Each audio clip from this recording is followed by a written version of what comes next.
Welcome to the 2026 Shriners Children's Hospital Clearwater Invitational. Across the Sunshine Skyway to the sugary sandy beaches of Clearwater, we got another top 10 matchup for you. And we got one of the best players in the country. Nyjeri Cannady leading #1 Texas Tech against Florida State. The 6th-ranked Seminoles got bounced last year at home by Tech in the NCAA tournament. What's going on this weekend? Well, how about 40 games in 4 days in this 7th year? It's the best field we've ever had here.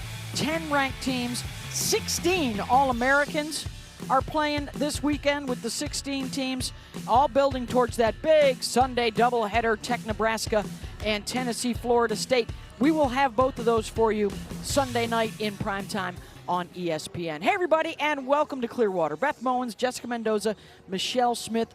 Already seen a terrific matchup. Nebraska taking down LSU earlier today, 6-0, and we continue now with these two powerhouse programs. Well, we got Sunshine in February. We got top 10 or top 20 matchups every single game. Yeah, and when you have talent like this, you know you're going to have superstars on the field. With these teams, they've just been outstanding, and one of the biggest superstars in our game, we will be seeing her today, and that is Nyjeri Cannady. She has just been outstanding throughout her career. How about a 2-time NFCA Pitcher of the Year?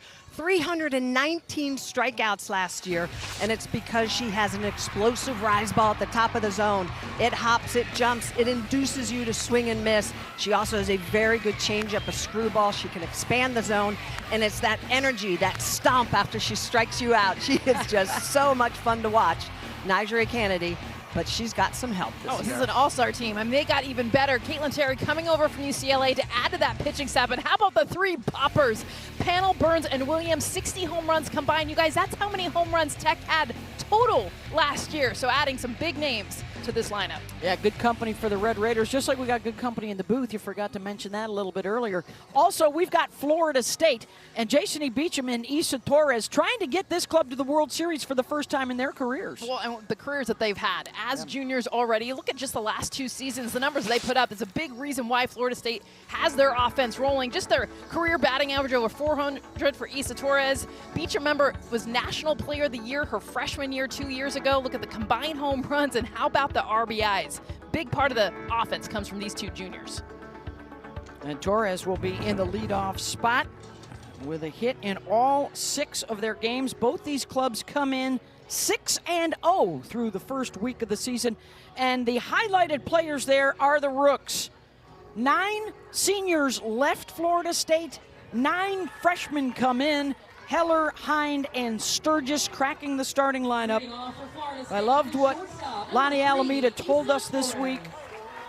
We're going to go with our guys. We're going to grow with our guys. And a fascinating difference of opinions on building their rosters. A lot of portal power for Texas Tech.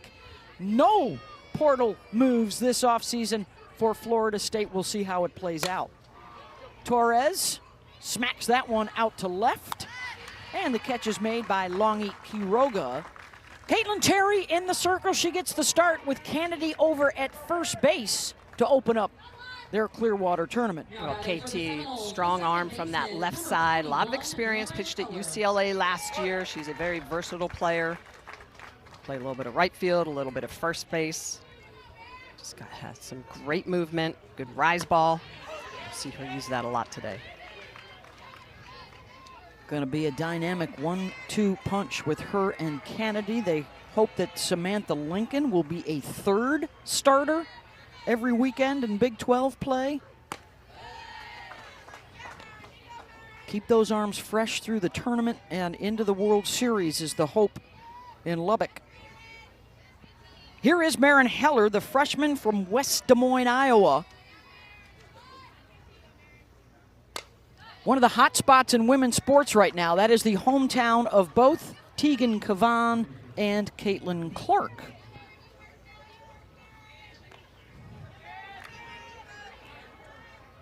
The freshman hit .476 last year. We apologize. We're working on our scoreboard for you. So a 1-2 pitch coming with 1 out, just underway. And Heller chases the rise. Terry's first strikeout, 2 down. Oh, that's the pitch we talked about. introducing KT, and you're going to see the way she gets underneath this ball. So really good job of clearing a path for her arm to come through. She gets underneath that rise ball, really good tight backspin rotation, upper part of the zone, and induces the swing and miss. First strikeout of the day. Here's Jason Beecham, that freshman All-American 2 years ago. The numbers dropped last season, but still 50 runs and 50 hits per year for her.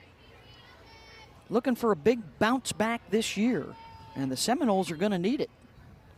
You see that with a lot of sophomores after having that freshman year success, put a ton of pressure on herself. And she talked about coming into this season, has her own podcast. You Got This podcast. Already has 2 episodes, but she's talked about being a lot more open, leaning on her teammates more, not putting the pressure all on herself. Well, it's an interesting point because, as you mentioned it, as an elite athlete, you put pressure on yourself. You always want to keep doing more and better. And, you know, you hit 400. You really shouldn't be chasing 500. It's almost sometimes right unattainable. But you're always going to be the circle as well on the highlight card or the top of the scout report. Yeah.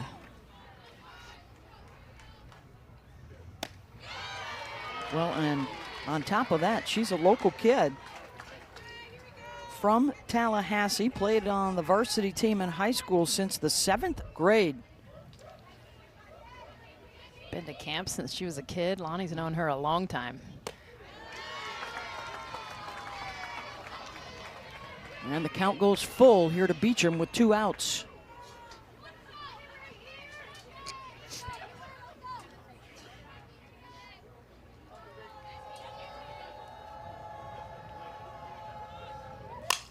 Beecham lines out to Kennedy at first. A 1-2-3 start. Tech picking up the bats when we come back. Clearwater, Sunshine, Sandy Beaches. They claim America's favorite beaches. They certainly are this week and beyond. Packed house. It's a hat-wearing kind of day. Keep that sun out of your eyes, off your face, and enjoy some softball. There's Nyjah Kennedy, by the way, in the bullpen. Caitlin Terry, the starting pitcher for Tech. Might see Nyjah a little bit later. She's playing first base to open up the game. Just like earlier today with Nebraska, Jordy Fromm, formerly Jordy Ball, did not start, but she came on in relief in the circle. She, too, was playing first base. Drove in a couple of runs today in Nebraska's win over LSU. So Maya Davis will step in here for Texas Tech in the bottom of the first to face Bella Dimitrievich. 4th appearance for one of the Florida State newcomers. And always a tough task to face Davis. Jerry Glasgow, the coach of the Red Raiders, says she's the best leadoff and best center fielder in college ball. Got the numbers to support him. Hitting .445 as a leadoff throughout the course of her career. Now the senior from Lovelady, Texas. Well, she's one of those players, too, that's made that transition from being mostly short game, can now hit away, and that just opens up so much of your game. Knowledge, ability to be able to hit all pitches, because she can go to 3 different things. Our scorebug down right now. We're working on that. 2-1 pitch driven out to center. McKenna Sturgis, their new center fielder, is under it. 1 away.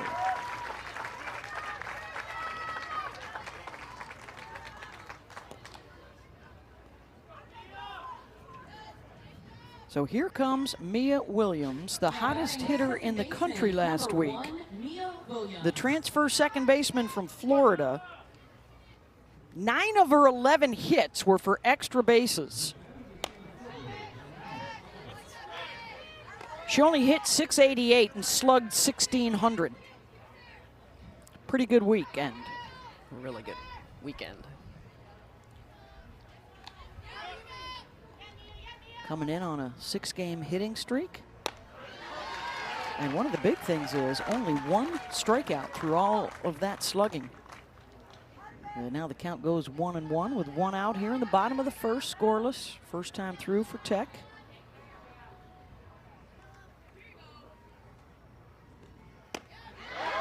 Back to back. Yeah. Trying to take that power away. Those 3 home runs she had last weekend. Counts 1-2.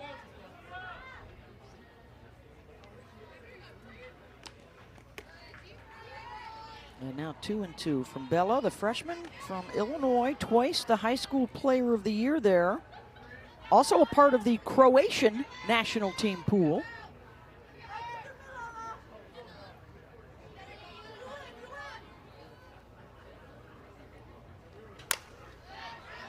Fouled on a play. Ani Alameda talked about Bella having an incredible fall, has that growth mindset, that advance forward. How do I learn? How do I get better? This is a big start for her. And now the count goes full 3-2 to Williams. Well, you know Lonnie loves bringing in the pitchers. Great pitcher development as well as player development. Absolutely. She prides herself in this program on their relationships. Called strike 3. 2 down. Great job by Bella to throw a healthy dose of this great changeup to Mia Williams, taking her power away. Look at the rotation on that ball. That's almost got a curve, off-speed curve rotation to it. Spinning 3 o'clock, 9 o'clock, so it's not quite over the top. Just really good depth perception on that, fooling the hitters. So from one transfer All-American to another, here's Taylor Pannell from Tennessee.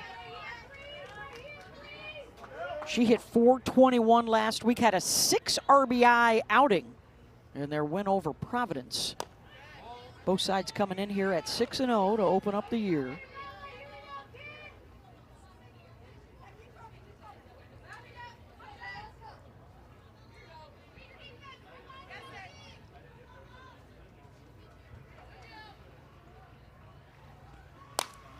Reaches for it, Beecham with the nice backhand.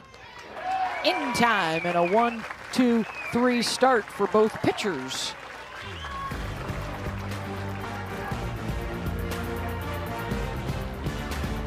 Our softball weekend, 40 games in 4 days, and we've got 9 different fields working this weekend right next door to us. Got a fantastic finish set up, 7th inning. Oklahoma State got out to a 5-0 lead, and Georgia has rallied.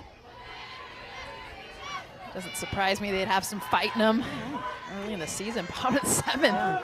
Looks like tying runs at the plate there with 2 outs against Ruby Malin, the All-American ace for the Pokes. As on the left side, our field here, field 8. Shelby McKenzie, it's 4, 5, and 6. Count your All-Americans, folks, because you got a whole lot after these 2 games. Everywhere you look, there's a bunch of superstars. And that is going to drive in a run. And the Dogs are only 1 back, and tying run now at second base. That was Sarah Gordon, I believe, delivering. Great piece of hitting, too. Low and away, so I'm going to end up calling that game. Big comeback. Let's watch the replay. Look at this pitch location. Barrel. McKenzie on the left side of your screen, the slow roller to Kennedy, 1 down.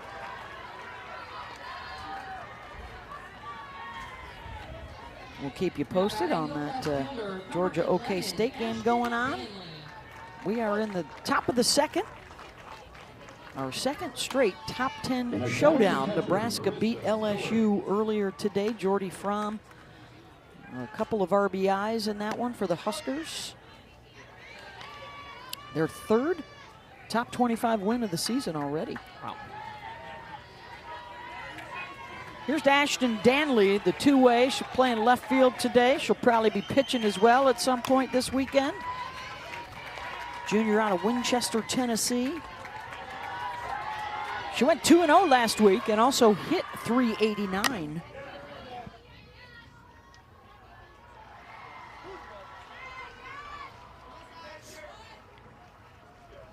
And we can tell you Oklahoma State and Ruby Malin held on. Got that 3rd out and a 6-5 win over Georgia.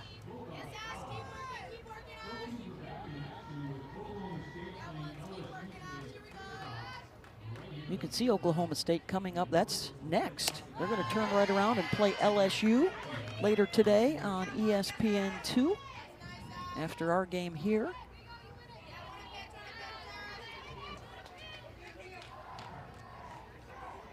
Got to be ready to play some softball this weekend. You show up here every game. Danley off the glove of Terry, and she'll beat it out at first. It's one of the biggest goals for Ashton Danley coming into this year. Known as a pitcher, was a big two-way player in high school, had some at-bats the last couple seasons, but worked really hard on her strength, getting in her legs so that she could be an everyday hitter. That was something that she really asked to push for. Showing off the legs there. Yeah, our first hit of the game for either side. And here's Anna Hind, one of the freshmen. 3 of them in the starting lineup. Out of Charlotte, North Carolina, a prep player of the year in the state. Won a state champ with powerhouse Charlotte Christian.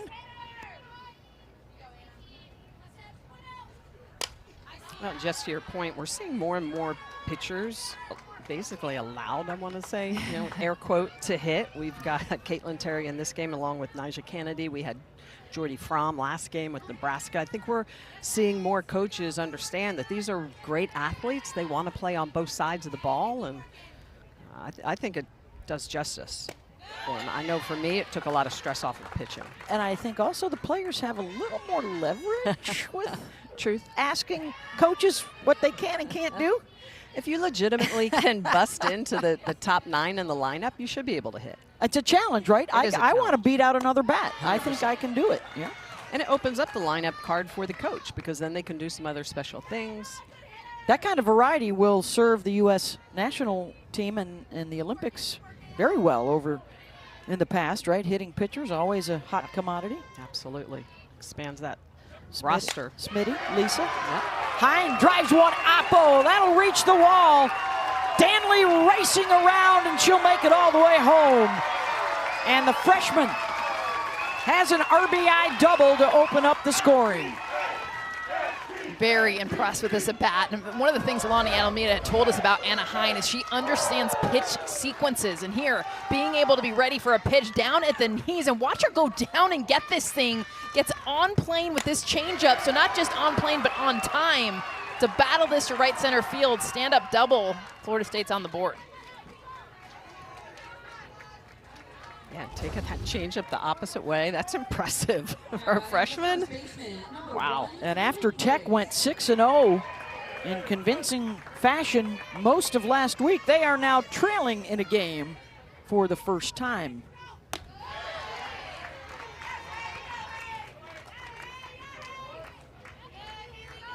Here is Haley Griggs.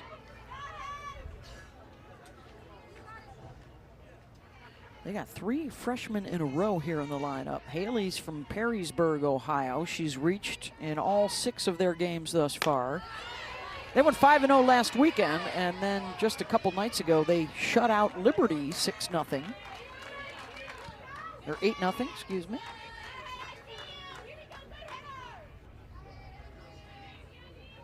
Three walk-off wins already for them, as they look to get back to the World Series. They've missed out the last couple of seasons, of course, knocked out by Texas Tech last year.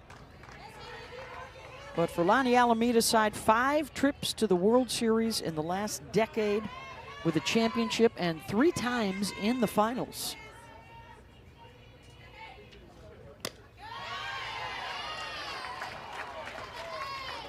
The road has gotten a lot tougher with the improvement around the ACC with the likes of Duke and Clemson. And we'll see NC State this weekend, a coaching change for them.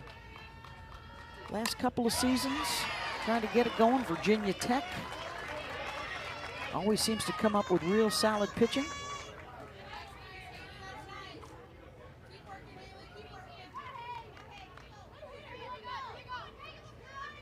This is their 7th time here. They have been a mainstay at Clearwater.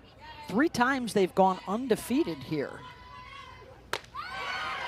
And a strikeout for KT, her second 2 down. KT going back to that rise ball that is so explosive at the top of the zone. Changeup sets it up well, but you can just see the rotation on that ball. It almost looks like it speeds up halfway to you as a hitter. Got to make her throw that through the zone. McKenna Sturgis now another one of the freshmen, and a chance to drive in another run. She tries to send it Oppo, and there's Williams reaching up to make the catch. One stranded, but one run in from Hind in the RBI double. How about the freshmen, the Seminoles, getting them on the board here in the second inning. Anna Hind, beautiful job on the changeup, hitting opposite field all the way to the wall to get the Seminoles on the board. Hitch your wagon to a star, Ralph Waldo Emerson. We borrowed that from him. Jerry Glasgow's out in front. They were runners-up a year ago, led by Nigeri Kennedy. Of course, she's back and better than ever. They added Caitlin Terry from UCLA, another big arm in the circle. And who wouldn't want to swing their bats behind those two? Panel, Burns, Williams, All-Americans elsewhere, decided it was time to come to Lubbock and try and win a national championship. And that is probably the big storyline this offseason is, can they do it with an all-star team? Basically, can you keep everybody happy? What's your lineup looking like week in and week out? Who's going to challenge you, or are you going to be wiping people away? It's going to be a challenge. I mean, you have so many stars that really helped Texas Tech get to the World Series. Obviously, Nigeri Kennedy did as much as possible, but so many bats behind her that aren't starters now, that are trying to fight for positions. Yeah. Well, as a pitcher, you know you can throw goose eggs up on the board, but you don't win games. You keep your opponent from winning, but in order to win games, you got to put runs up on the board. And you can tell that Jerry has built an offense that should support that pitching staff. He said it would be tricky, but he had a great line. We're going to ride the hot hand based on your performance all week in practice and what the opposing pitcher looks like. Yes. Are your analytics good against the pitcher they're going to throw? So he's trying to be as open and honest as he can. Managing expectations. I mean, the practices must be competitive as all get out. He said ride the hot hand. Yep. We've seen lineups very different game to game.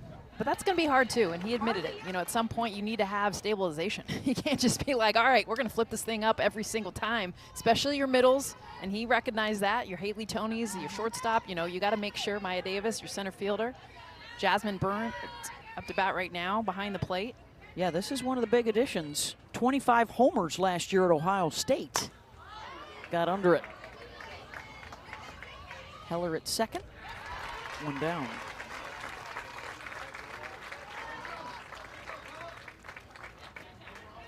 This will be a big weekend for them, even though it's pretty early. They do not play a lot of ranked opponents in the non-conference. And then when you get into Big 12 play, likely only 2 opponents right now in the rankings. So, yeah, and this is a sport really of repetition, right? You want to be good, what do? You got to take a lot of reps. And so it's the same thing, even, you know, at bats in game situation, pressure situation, same thing with pitchers. So, you know, if you're not getting enough playing time for some kids, I think inter-squad scrimmage midweek is probably going to be another big part of training. And then you have the whole factor of trying to keep people healthy. Yeah. Oh, it was such a magical run last year, and Lubbock really jumped behind them. They were able to play at home in the regionals and then won on the road in the supers. Of course, made it all the way to the championship series. This is another transfer, too, that we haven't talked about. There's so many we talked about kind of the highlight transfers, but Jackie Liss up to bat right now. Senior transfers, Southern Illinois. Great numbers over there. In fact, only one better than her at Southern Illinois is her Aunt Becky. They're both number 1 and 2 now. The strikeout for Dimitrievich. Her second, 2 down. She's retired the first 5. Bella going back to that changeup. We've seen her use it a lot. She's got a good rise ball, drop ball, but it's been the changeup that's been most effective here for the freshman. That'll bring up Longy Quiroga.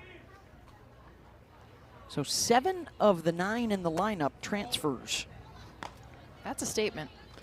I mean, you think about the Alana Johnsons, Lauren Allred, not in the lineup. Victoria Valdez. Victoria Valdez usually behind the plate.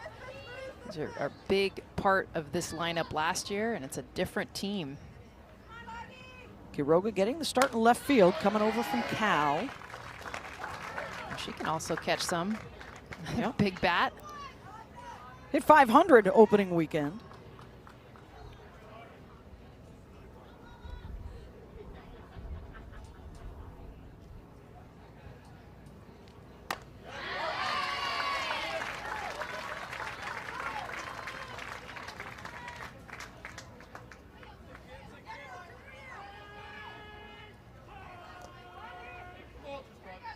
Dmitrievich, strong start. Here's the 1-2.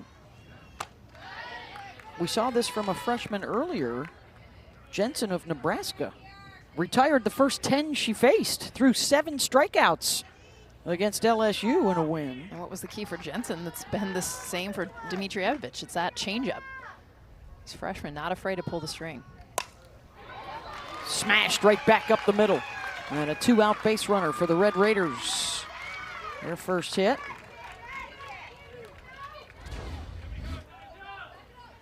It's that changeup again, but Longy, beautiful job. I mean, this is at her ankles. Watch this drop below the zone. You see that back knee go down to get below it? Beautiful job of hitting on a pitcher's pitch. And here comes Nigeri Kennedy. Getting the start at first base today. Didn't hit as much last week. She was 1 for 6, but that one was a granny.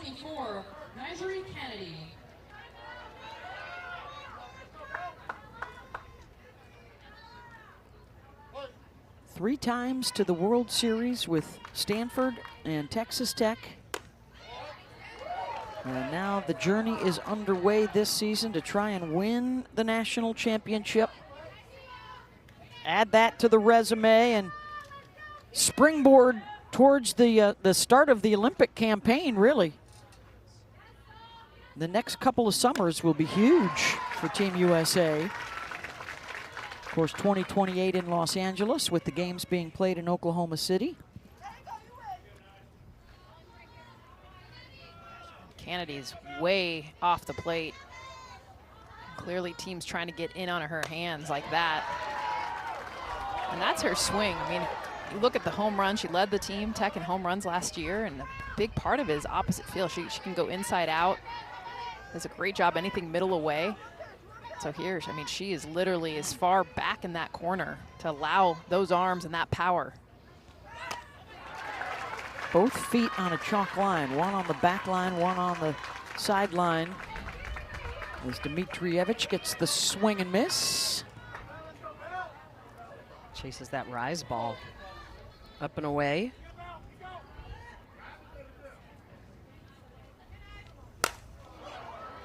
Kennedy skies that one out to center. Catch is made by Sturgis. That'll end the threats. 1-0 Florida State. Nice day at the ballpark and at the beach here in Clearwater. Atlantic Coast Conference this year. 5 teams ranked in the preseason. That's tied for the most all time. Beecham, Harp, Torres, All-Americans returning for these Florida State Seminoles. We hope to see Kennedy in the lineup real soon. Duke aiming for a second title in 3 seasons. Missed out on the World Series last year after they played in Oklahoma City the year before. And as has pretty much always been the case with Lonnie Alameda, they are the preseason favorites to win the ACC. But there's a lot of turnover. They lost 9 seniors, so 9 newcomers come in, and they chose, as a staff in the offseason, conscious decision, we're not going to go to the portal. We're going to go with our youngsters. Well, when you have the ability to recruit great talent, this is a coaching staff. They're not managers. They coach, they work, they educate, they train, and they develop really great athletes. So, I mean, I love that. I love that she's committed to her young kids that she's been watching for the last 5 to 10 years. It's also not, you know, where college softball is right now. I mean, if you're a coach deciding not to use the portal, then you really are putting a lot of trust into these freshmen that come in. And you love it. I mean, that's very Lonnie Alameda. She's going to take her team and trust it from day one. She's about loyalty to the program. She doesn't want the freshmen that work hard to then lose their spot to hot portals that come in. Well, we start to see that now around the country. You know, you're not sure if your freshmen aren't playing. You know, what's your team going to be like next year? So this is a fabulous difference of opinions with both these teams that we'll be following throughout the year. 2 ends of the spectrum. Yeah, the portal power of Tech. No portal. Let the kids go. Watch the kids grow on the Florida State side. Here's Maddie Fry, 9 and then the top of the order. Maddie's an example of the seniors staying loyal to the program. 3 years as a reserve and now trying to earn her way into the everyday starters role. And that one on the run out and right. Desiree Spearman makes the catch. 1 down, and it's back to the top of the order. Top of the order for Florida State. Now batting the shortstop, Isan Torres. Remember, too, this is a Florida State lineup that doesn't have Kennedy Harp. We just highlighted her coming out of the inning, one of the big returners. Great season. Season-ending injury, though, in May. Torres, first pitch to short. Haley Tony is there, 2 down. And so we should see her back. Lonnie Alameda thought we would see maybe her in and around the lineup, maybe pinch hitting. Still very restricted with that knee injury that ended her season last May. Been practicing, right? Yeah, I been think practicing Lonnie with told the us. team. Yeah. Kennedy, in her interview, she's like, oh no, I'm playing. I'm going to be totally in the lineup. So she's ready to go. Got to get cleared by the doctors. She loved playing here last year. Hit 3 home runs in the Clearwater Invitational. Here's Marin Heller. Freshman struck out on a rise ball from Terry in the first. As Caitlin continues to work out there in the circle. Was with the Bruins last year at the Women's College World Series. Was a 20-game winner on a essentially a 3-pitcher staff. 2 left. And so the Bruins regrouping their pitching staff this year. I just saw Addison Fisher next door with Georgia now. Yeah. Yep. One of the UCLA pitchers, the 2 that left. Oh, Taylor Tinsley still at UCLA. I think the Bruins offensively are going to be okay, guys. Yeah. After hitting 26 home runs this week. Unbelievable. Yeah. School records. Led by Megan Grant and Jordan Woolery. They are here this week. You'll see them around the ESPN networks. And a strikeout for Terry. And a 1-2-3 inning. 1-0 FSU. Terry going back to that rise ball. Picking up another strikeout for KT. Texas Tech, Big 12 tournament champions for the first time. Texas Tech are on to the World Series for the first time. First pitch swinging into right. Davis to the plate. Texas Tech has done it. Record-setting season for Texas Tech, and a season of firsts will carry them into next year. The historic season a year ago that ended in a loss in the championship series to the Texas Longhorns. But they have reloaded and re-energized, and they are ready to go this year, trying to chase that championship. Of course, part of that celebration was in the Super Regionals in Tallahassee on Florida State's home turf. They knocked the Noles out. I thought it was fitting, too. Both Tech and Texas had to beat Oklahoma at the World Series to literally knock out the 4-time defending champs. I thought that was perfect the way that they had to do that in order to take over the top 2 spots. Yeah, because you know if one of those teams won the national championship and never faced up Yep. against Oklahoma, they'd be like, well, you know, technically they never played Oklahoma. And the Sooners had a shot at Yes, both of those guys. absolutely. So I thought that was, No, it's good. That's what you want for if the you sport. want to be the champ, you got to beat the champ. Exactly. And now we'll see this year if Oklahoma can return the favor. We'll have all 3 of their games on our air against Texas this year in Austin. Oklahoma, another great young club. Younger last year, obviously. A lot of experience. Tony draws the walk, 8-9, and then the top coming up. You know, guys, all we've got is 3,200 games on the ESPN platforms this year. On our opening day here for the ESPN networks on the road to the Women's College World Series. 15 teams in 5 years have gone from Clearwater to the World Series in the same season. Average 3 a year, so you guys do the math. Maybe there's 3 teams out here that are going to go. I think Say there could more be than more. 3. I was Yeah, gonna say. Maybe 4, 5. Yeah. Iron forges 6. iron, right? We say it all the time. 6. Bunted foul. Our research staff, which is second to none, also points out to us each of the last 15 national champions started out in the preseason top 10. We have 5 of those teams here in Clearwater.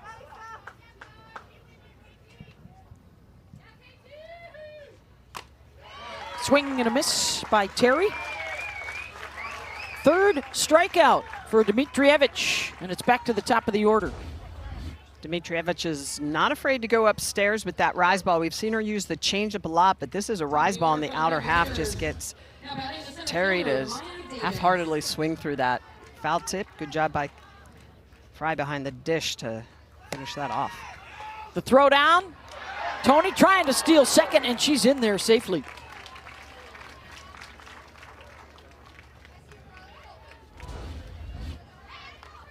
Throw-ins up the line. Otherwise, I think they would have had her at second base. Issa Torres does a nice job of reaching with. Look at where the throw is compared to the bag, just up a little bit. Torres having to come back. Great slide by Tony. Good look, by the way. Great look. Up yeah, cam, man. Cam. Torres, nice job catching that before it makes its way into the outfield. So now the first runner in scoring position today for Texas Tech, and Lonnie Alameda out there in the circle to talk with her team. So good to see Lonnie out there and energized and enthusiastic. It's been a long 8 months for her in her battle against breast cancer. And she's currently, update right now, is she's in remission. She's finished her rounds of chemotherapy and now in a immunotherapy, which is always a good sign to get through that rough process, which she battled through first round during season last year. It was really hard for her. Seeing that hair come back. And hopes to have a full clean bill of health, I think, summertime. Yes, 6 months. Yeah. So that's encouraging news for our softball community. Davis flew out to center her first time up.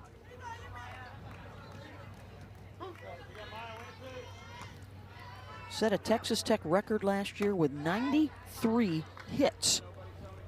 Not only all Big 12, but all Big 12 defense out there in center field. Still has that split grip you see from her slapping days. And that way she'll go to that slap sometimes late, but because she's got that split grip, she doesn't have to change her hands. That's usually what a defense will read first, is not the feet, but the hands. And so she starts with that split grip, so she can go to pretty much anything she wants off of that. And that great top hand that she uses when she hits. Dmitrievich misses upstairs, 2-2.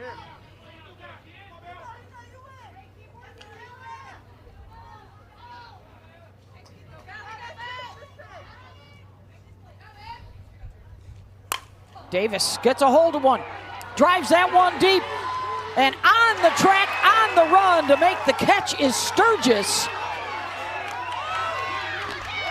Diving back in safely at third is Tony. I think Florida State may question whether or not she left early from the bag at second.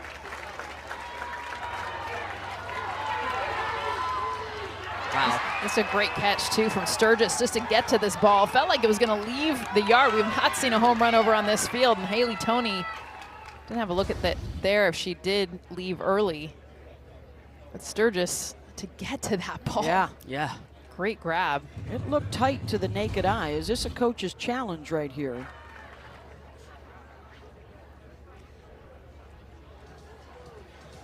No, she stayed. Yeah. Well, from what it looks like this far.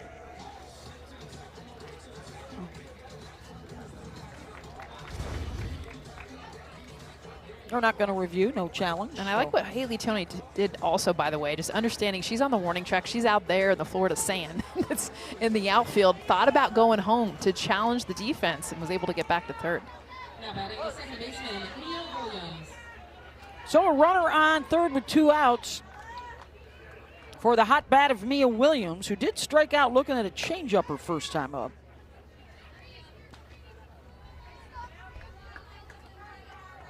Had 11 hits opening week, scored 12 times, an on-base percentage north of 700 in the first 6 games. One of the things Jerry Glasgow, and he's like just gets so excited. Candy in a candy store, just literally all these hitters, but with Mia Williams in particular, getting into her legs, having her get lower in that stance. Swing and a miss there. Talked about a lot of her power that even came in her sophomore year. Remember, barely played her freshman year at Florida. Sophomore year really made a statement, but he's like, most of that was her upper body, just her hands. He's trying to get her to use her whole body now. Swing and a miss, 2-2 for the kid in the candy store. A couple of change-ups early that are out of the zone. She lays off, and then 2 rise balls. Swings through them. Trying to tie it up or take the lead. Fights off another rise ball.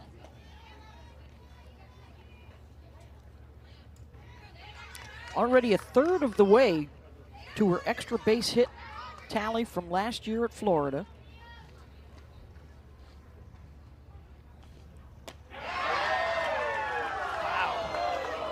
Missed it low.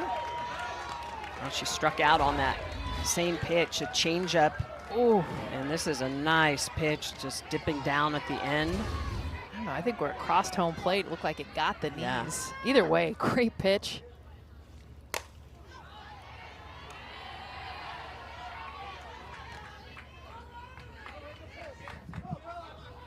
Dmitrievich is just doing a good job upstairs with the rise ball. The changeup's down at the knees consistently. She puts that thing up anymore. These big, and this is the big part of the lineup for Tech. You circle, I mean, you can kind of go 1 through 9, I get it, but these 1 through 4, this is the power. These are the transfers. She's seen 14 pitches already in these 2 at-bats, make it 15, and she draws the walk. Runners on the corners with 2 down. Second free pass of the inning. Already activity, Florida State bullpen. It's down our right field line. Probably see a lot of that within this game. Now batting the third baseman, Ken number Reed out there 6, warming up. Taylor Panel. Bella's done a great job in the circle. I mean, the freshman has been strong. It's that leadoff walk, though, to Haley Toney that's got her in this pickle here. So here's Panel. All 3 of these Red Raiders were at the World Series last year with 3 different teams, and now all together as one.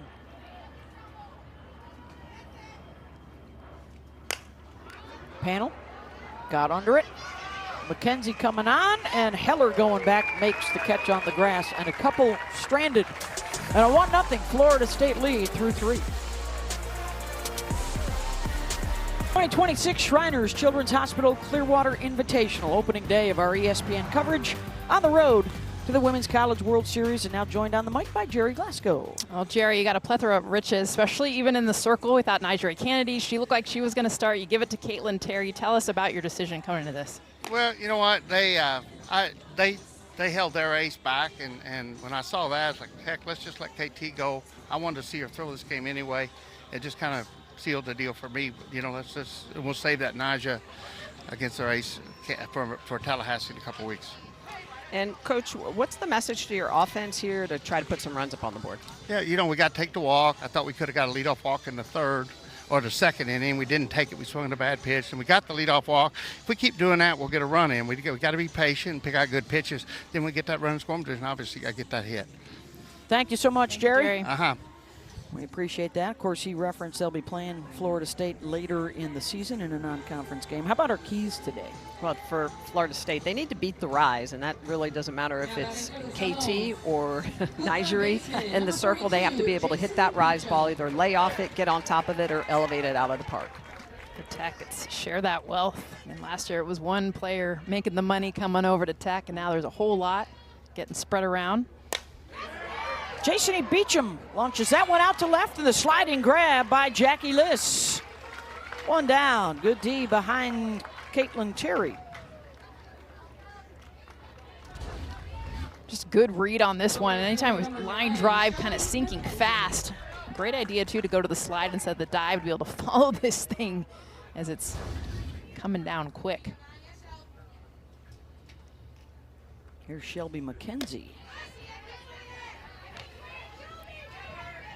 Sophomore who was in a reserve role last year and now stepping into a bigger one. Her mom, Amy, a softball player at Alabama back in the day. After seeing that catch, Jackie Liss in left field. She didn't start the game in left field. Longy Quiroga started the game. Now she's behind the plate. So you talk about tech. I mean, trying to figure out who's not just their lineup, but who's going to be their defense. Could see a lot of this movement in game with different positions. Longy Quiroga is now the catcher. Who was in left. You don't see the left field to catcher transition mid-game very often. You'll probably see even different pitchers. Saw Nigel Kennedy warming up earlier. She can come over from first base.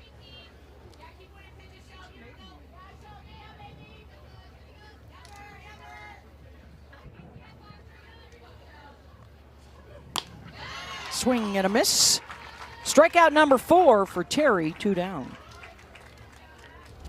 Terry looking sharp this inning, really hitting the corners, going back to that rise ball. And this is the pitch that Florida State has to make a decision on. They either need to lay off this or get that barrel on top of it. And right now they're swinging under it. That's just a great look, Smitty, though, because that's 14 to 16 inches of vertical break up where that pitch starts.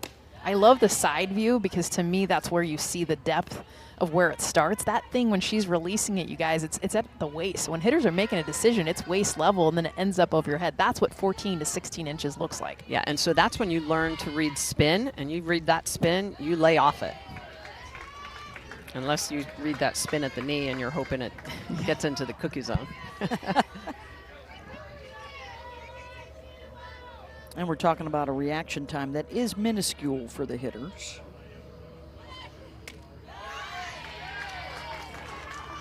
.65 miles an hour there from Terry. When they hit 70, if you're new to our sport, welcome. 70 miles an hour is like a 95 mile an hour MLB fastball for the hitter's reaction time. Here's the 3-0. Ground ball, diving is Panel at third. From her knees over to first, and the stretch by Kennedy to get her. Couple of web gems this inning. Taylor Panel over at third, going down into that 5-6 hole. Look at the way she's going to get to her knees, throw over to Kennedy for the stretch. A tight one, but gets the out for Texas Tech. Invitational. Great day at the beach. Great day at the ballpark with Lonnie Alameda on the mic with us. Well, Coach Howie, 9 freshmen that you had coming in. It's Froshies in this game. Think about Anna Hine, her RBI single, and then, of course, Bella Dimitrievich, who's now out of the game. Tell me about your freshmen. Yeah, mature. I think that's something we talked about before coming down here, but just how mature they are and, you know, just such a voice right now. And that's because our upperclassmen have made this place comfortable for them. So, yeah, they're playing. It's fun. And, Coach, you already have a run-up on the board, but what's the message to your offense here to try to put some more up against KT or possibly Nyjah? Yeah, I mean, pitch by pitch. You know, I think we had a good weekend last weekend, and now it's just getting a little, you know, up our game right now and make adjustments, same thing that they're doing. And so it's a strategy point right now, but keep staying in it, and they're doing a good job getting some good swings. Good to see you healthy, Coach. Thank you. Thank you. Coach. Thanks. Bye. She continues her comeback from her fight with breast cancer. So inspirational on and off the field. Of course, national champs in 2018. 5 of the last 10 World Series. And it's been the dominant force over the last 20 years in the ACC. Winners of the regular season last year. And trying to get back to the World Series with a bunch of youngsters this year. Sprinkling in the veterans, including the new pitcher, McKenna Reed, the senior from Portland, Oregon. Woo, welcome to the game. Back off Jasmine Burns up and in. You've seen a lot of lefties here today. Yeah. On this field. You're just Gotta love. giddy. Yeah, her grin just went 10 degrees higher. All these lefties. Her 5th appearance, 4 of them on in relief so far early in the season. And she jumps right in, facing 4, 5, and 6. Here's Jazz Burns, a pop-up to the right side, her first time up. You can tell, too, Florida State, a game plan is Mitrievich looking really good. You know, to even keep her in this game, but early in the season, you want to give a lot of pitchers a chance. Snagged by Beecham at third. One down.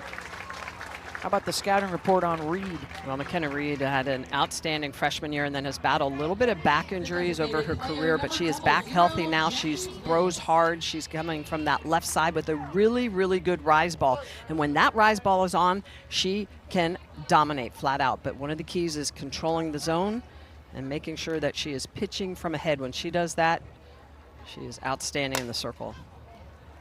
Gets Liss to go after the first pitch. McKenzie's got it, 2 down.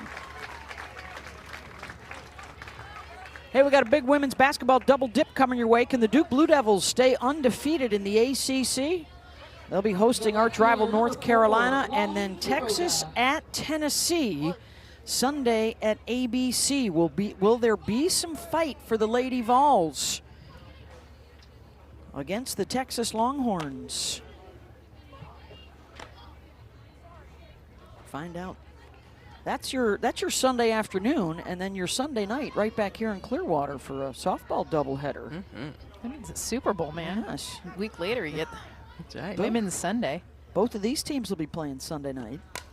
Tech against Nebraska, potentially Nigeri Kennedy against Jordy Fromm, and then Florida State against Tennessee, and perhaps Carlin Pickens for the Lady Vols.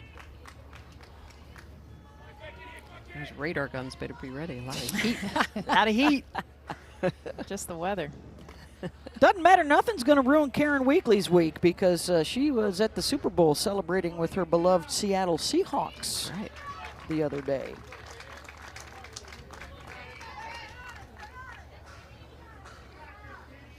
Longy Quiroga, who started out in left field, now catching.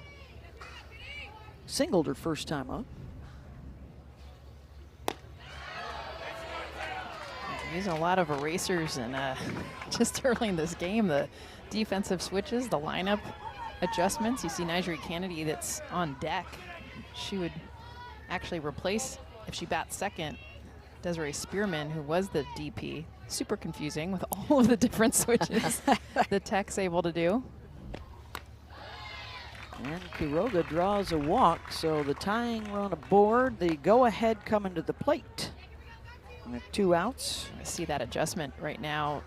Basically the switch being made, even though Nigeri Kennedy's been in the game at first base, she's now going to bat in that DP position for the second time, which then you lose the sub that was in the lineup that we never saw, which is Desiree Spearman. For those of you scoring at home. For those scoring at home. And then we'll see who plays first base, right? Yeah. Maybe Lauren Allred. And now Lonnie wants to come out and talk with Reed about how to throw to Kennedy. Nigeri flew out to center field her first time up. And are we making a quick pitching change? It would appear we are. Got a defensive sub coming, I think, too. Some glove changes going on out there. I think, is that Danley that's going to come on? We saw her warming up between innings, and it will be Danley leaving her spot in left field and coming on to throw when we come back.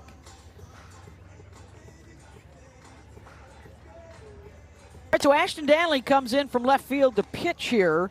McKenna Reed throws to 3 batters. And now with Nigeri Kennedy coming up, Smitty, looks like they're going to try for a different look. Yeah, different look. Danley is all about hammering the lower half of the zone. Reed was all explosive and up. So for Danley, it's all about hammering that low zone, drop ball, changeup combo, induces the ground ball. Keep the ball in the yard. They want to protect that 1-0 lead they have. Reed with that rise ball, easier to elevate a ball out of the park. So I like the thought process of Kocha here. And this is the evolution now of softball. No more aces throwing every pitch, much more situational. The new first baseman will be Angelique Bueno, and from first base out to left field is Griggs. And Hind is now the catcher instead of Maddie Fry. Welcome to early season softball.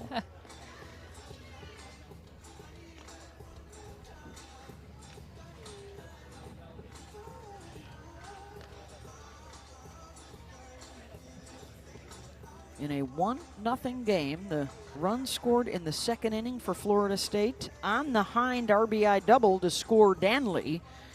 And so now they are the battery. Also, Shelby McKenzie would be moving to the designated player spot. Woo, let's go. We're just talking about on the tech side at Florida State.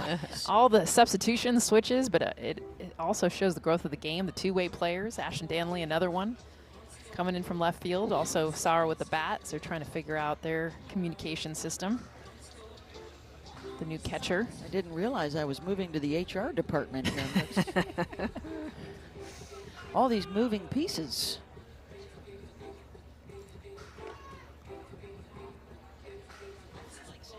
I think what's cool, though, is what you were talking about with the swing pass and the understanding. So for Nigel Kennedy coming up to bat right now, this was a very planned decision because Nyjah hits the up ball very well. She does a nice job. That's why she's off the plate, just gets her hands extended, but does struggle with pitches down. So now you put in Danley.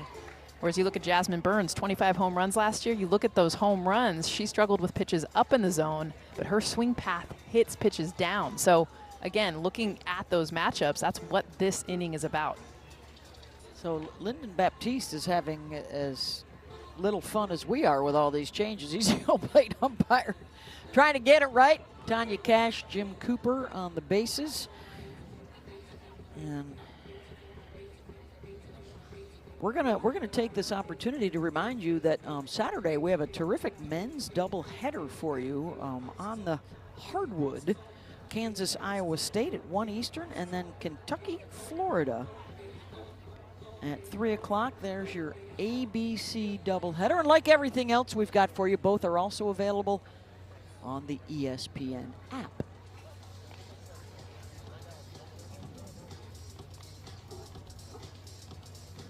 And as we continue to watch the paint dry. I think it'd be cool eventually to have the graphic where we just have the lineups how they originally started, and then we can scratch out, move everyone around. She goes here, just to kind of show what Lyndon, the home plate umpire, is looking at right now. Just to share the pain, you know. You Spread can't even it read around. the names anymore. Hey, the good news is Nigel Kennedy's coming up, folks. There she is. There she is. Of course, the NIL deal for $1 million last year. The same or even more this year. And defensive changes for Florida State. Entering the game playing first base. Out of Topeka, Kansas. In the 5 spot. National Freshman of the Year and an All-American in her first 2 seasons at Stanford. And then last year joined Texas Tech. She was their home run leader last year, hit 4 in Oklahoma City to help get them to the championship series for the first time in school history. The one major speed bump was the botched attempt at the intentional walk that allowed Texas to win game 1. Nigel bounced back to take game 2, and then the Longhorns got her in game 3 of the finals to win their first natty. Here we go. Kennedy tries to hold up and can't.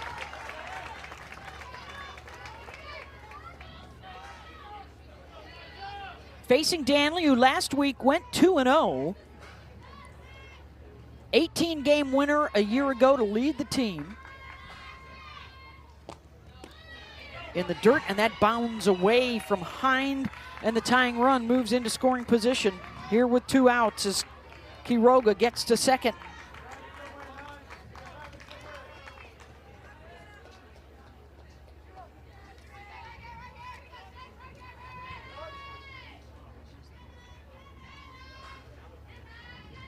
Nyjah flew out to center her first time up.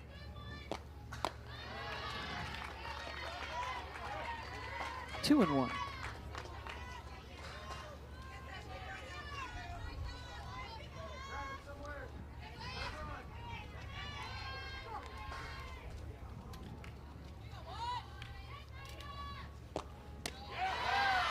Was able to lay off of that. 3 and 1. And would the Noles rather deal with Haley Toney in this situation, the on-deck hitter? Same thing with Nyjah. She's so upright. See how tall she is in that stance. Her feet really close together. It's harder for her to get down underneath that down ball. And she will go ahead and take the walk. So back-to-back free passes, 4th of the game for Florida State pitchers. And can Haley Toney support the big bat in front of her? Walked her first time up, got stranded at third. Remember too, Haley Toney, a big bat in the postseason. Coming to the end, had struggled kind of coming into the regional tournament, the Big 12 tournament, and then ended up hitting some huge home runs. Alana Johnson in to run at first. Kennedy can still re-enter. Here's Haley Toney. Chance for the tie or the lead for Texas Tech. One of the few returnees in the starting lineup. Had a spectacular freshman campaign a year ago. Side by side with Bailey Lindemuth, who decided to transfer out. On the left side of their infield a year ago.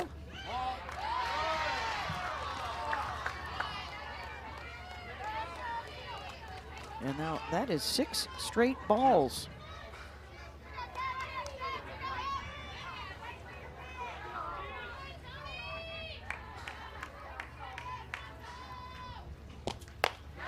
Seven.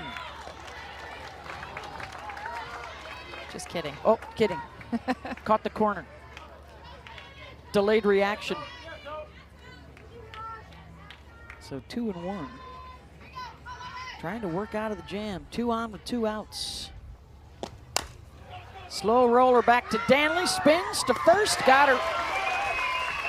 Side retired. 1-0 still. Florida State through 4.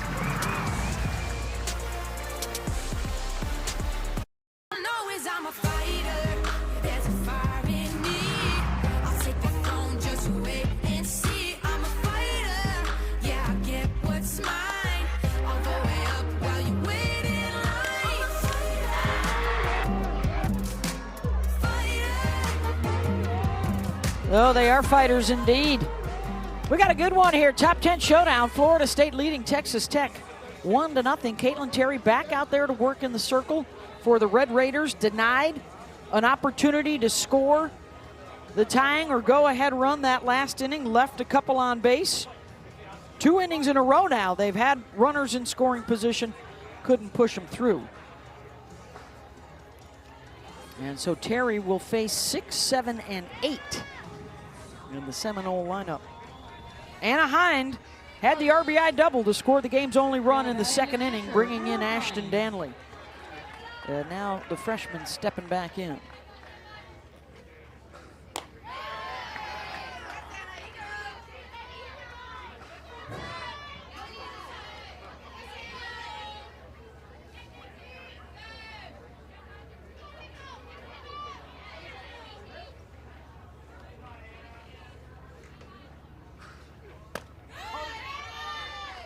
In for a strike from Terry. Can they get back to the championship series? You know, we have not had a rematch in the finals in over 20 years during the champ series era. You got to go back to UCLA Cal 2002 and 3 since there was a rematch. And of course, Texas and Texas Tech in the preseason poll shared the #1 ranking. It's not easy to get back to the finals. It's only happened 4 programs: Arizona, Oklahoma, Florida, and Texas. And only twice has the runner-up come back to win the next year in the championship series era.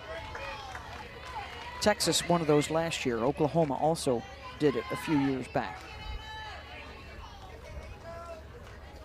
After they lost to Alabama in the Dancing in the Rain World Series in 2012, they came back in the aftermath of the tornado to win in 2013.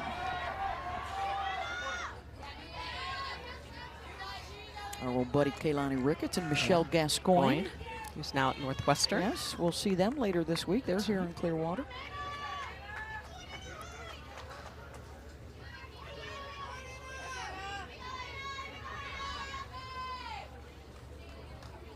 2-2 pitch to Hind.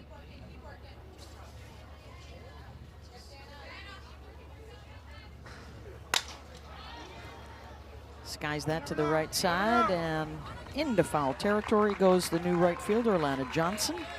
1 away.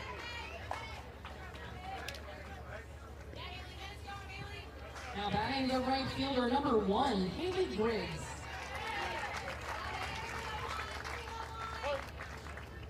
That'll bring up Haley Griggs, who is now the right fielder. Struck out on a rise ball in the second. Terry with 4 strikeouts so far. On the rise ball, really utilizing that pitch on different levels. Does a great job of just moving through the zone, where it is in the strike zone, until you're about halfway through your swing.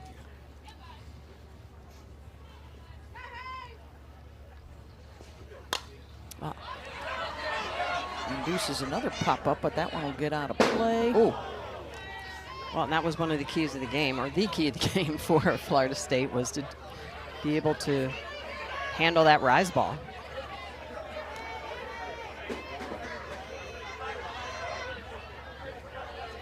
And so far, they've done a good job. I would say I'm impressed, because KT can rack up the strikeouts, and the fact they have only struck out 4 times in this game, especially with the amount of freshmen in the lineup.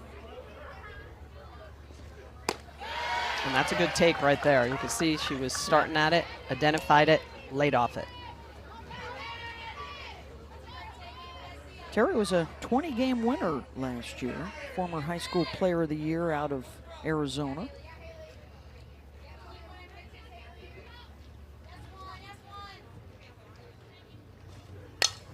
Griggs tries to go opposite, and good effort from Johnson. Into the sand, too. It's kind of fun. Down the lines here. Yeah. Straight from the beach out here to right field. Of course you're going to get down, lay out.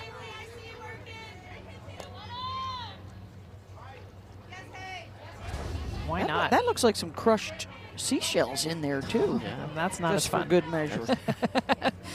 Then it's no thank you. No one wants crushed seashells. And a strikeout for Terry. Her 5th, 2 down. Now, that's a great adjustment by Terry. So the elevated rise ball, Griggs was able to lay off of, but this one she's going to bring down just a little bit, induces that swing and miss. So that's a really good location on that rise ball, being able to throw it at multiple levels. Picks up her 5th strikeout of the game. I got them all as rise balls. Smitty, is that what you Yep, got? that's what I have. Wow. Yep. Here's McKenna Sturgis in the 8 spot. Lined out to first, or to second base, her first time up.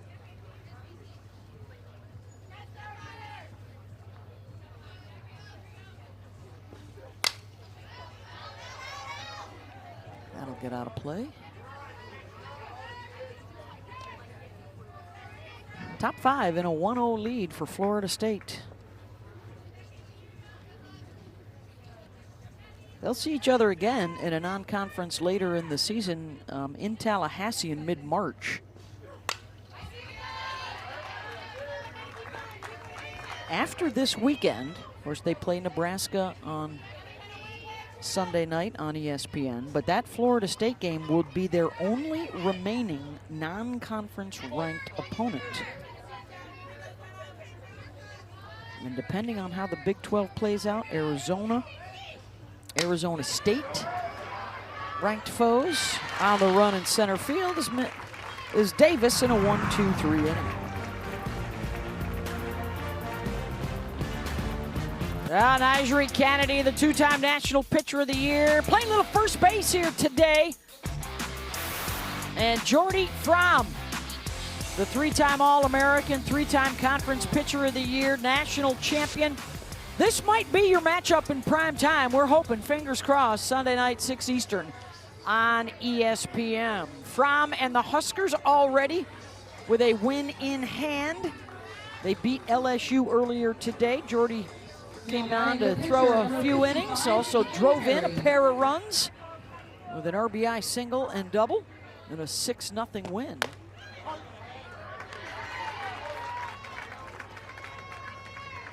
Opening day of the Clearwater Invitational, opening day of our ESPN coverage on the road to the Women's College World Series. Can Texas Tech tie this thing up or grab a lead? Terry drives that one back deep and off the wall and right. And she has the stand-up double to lead things off and pass the bat to the top of the order. Caitlin Terry down here in the 9-hole.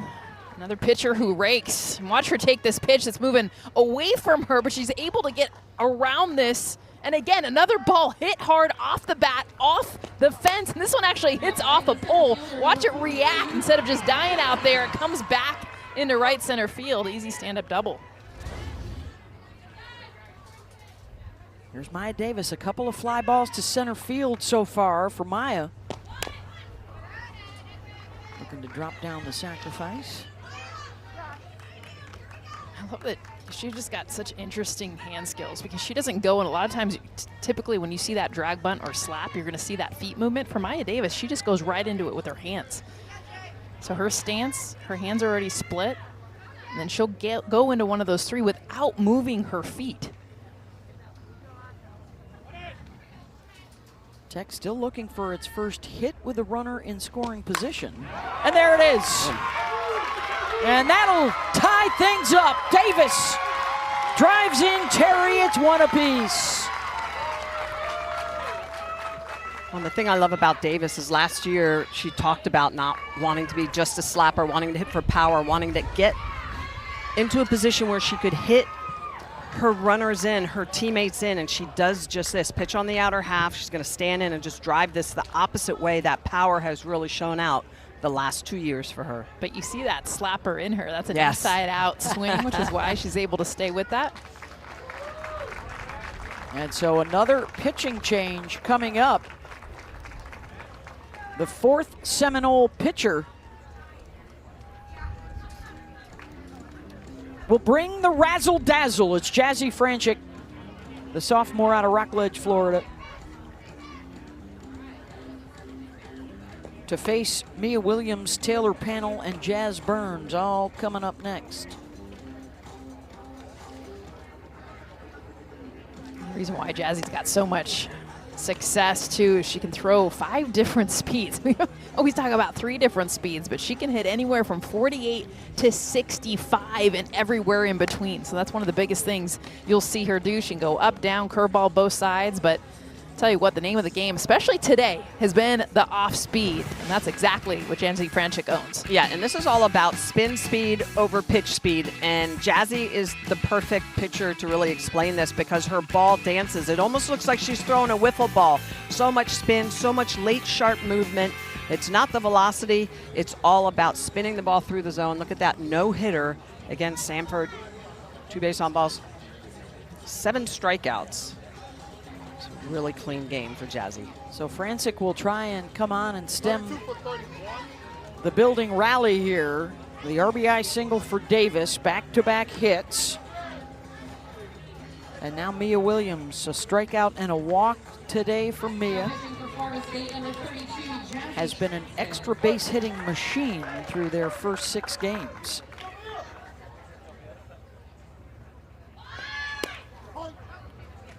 And then considered some small ball there. Was she? I mean, Or I'd just be squaring shocked. up. I'd be surprised if Mia Williams lays down a bunt. So much power.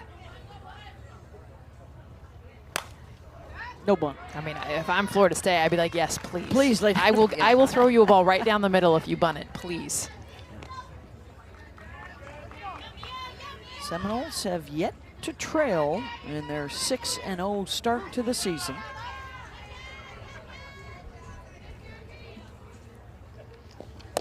Texas Tech had been one of those other teams before Florida State scored back in the 2nd inning.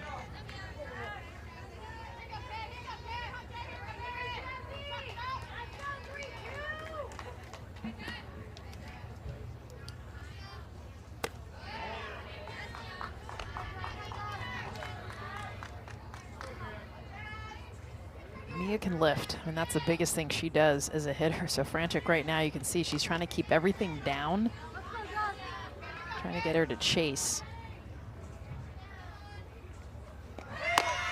The rise ball up and out of the zone, and the throw down offline. And so the go-ahead run now in scoring position as Davis takes second.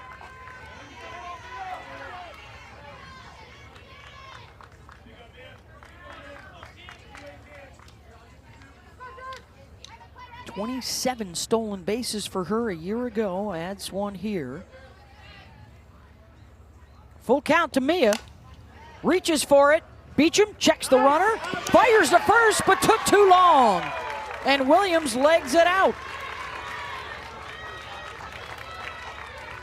Beecham does a good job to get this ball, but just too much time trying to make sure that Davis is going back to second. So you can see she gets it on time, but just not making the decision quick enough and then getting the ball over to first base. Not understanding the foot speed of Mia Williams. I mean, that's one of the things Mia was looking when she does bunt. She can get down the first baseline. You can't just judge because she's a power hitter that she's not going to, and Beecham misunderstood the speed of Williams being able to get down that line.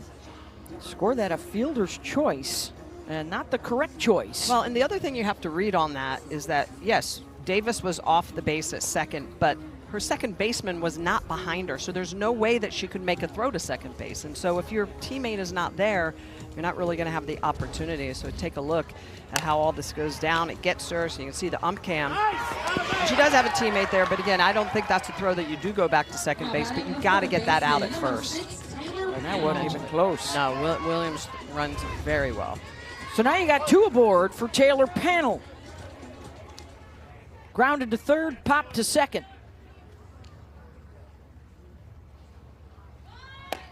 And she too considers the bunt.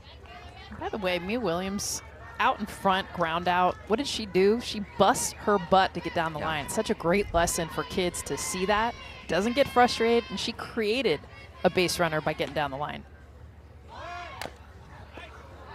Panel bunts it foul. She had 2 home runs and 9 RBI through their first 6 games. I wouldn't bunt her here. I know it's a tie game. I know classic softball, you get runners at first and second. Those numbers increase when you sacrifice over that runner in this situation, but not with these dogs. I mean, you got Mia Williams, Taylor Panel, Jasmine Burns. Why did they transfer? They came to this program because they have power, because they have the ability to knock in runs.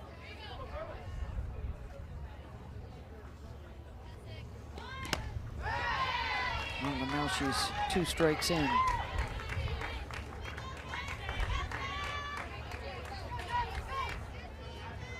There's definitely players in this lineup that you want to sacrifice. She's not one of them. So with 2 on and nobody out, Panel swinging away. They'll get 1 at second. The throw over to first in time for a double play.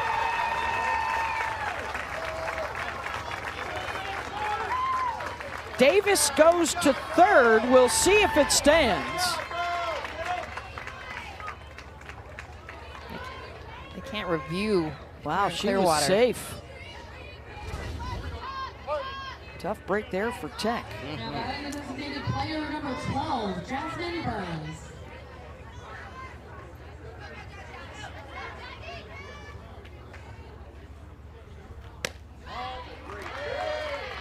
So it will fall to Jazz Burns here with 2 down and the go-ahead run at third.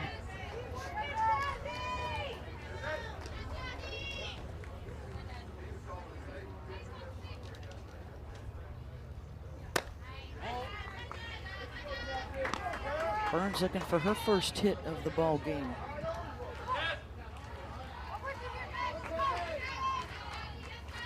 Riding a 5-game hitting streak.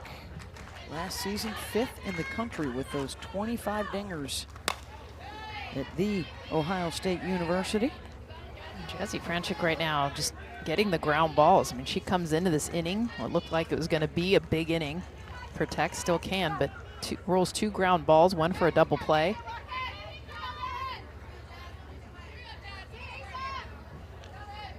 Those are those different speeds.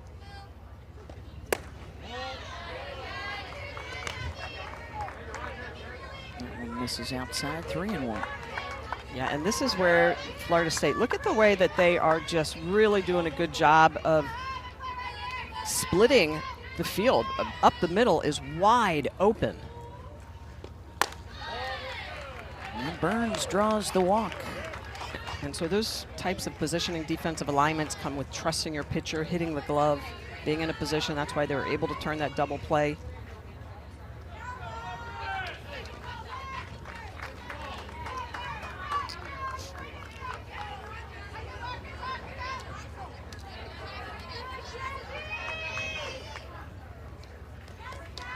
Pinch runner over at first base is Logan Holloman. Burns can re-enter. Now batting number 00, Jackie Lees. Catching Jackie Liss. So Liss, a strikeout and a flyout today. They've tied it up. Maya Davis, an RBI single here in the 5th, and now looking for the go-ahead.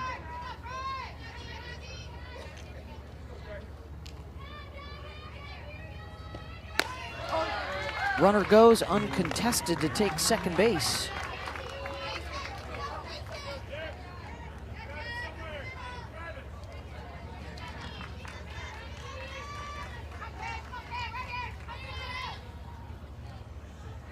One from Francic. Liss drives one the other way, back to the wall, and that will score a pair, and Texas Tech grabs the lead with a 3-run 5th inning.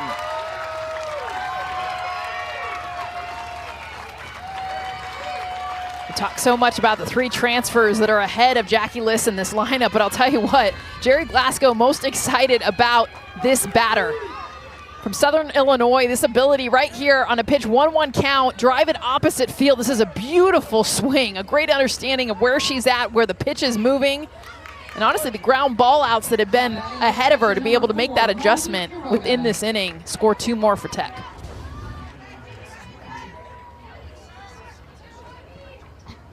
Liss continues to be clutch.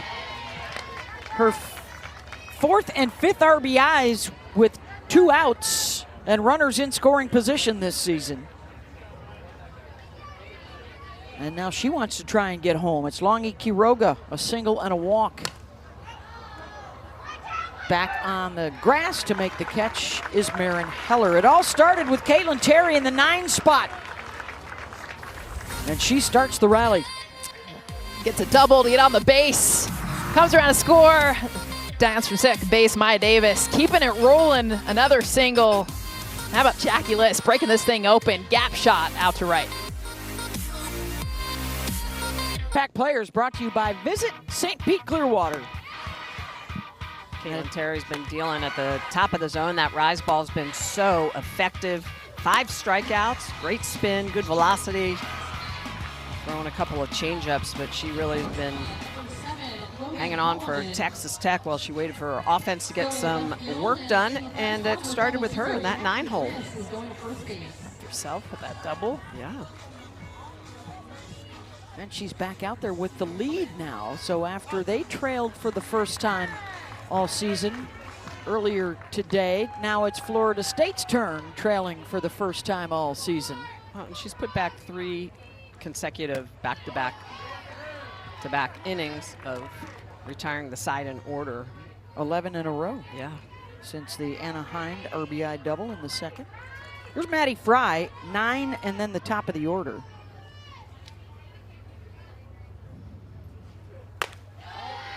At the point, the outfielder, Maddie Fry.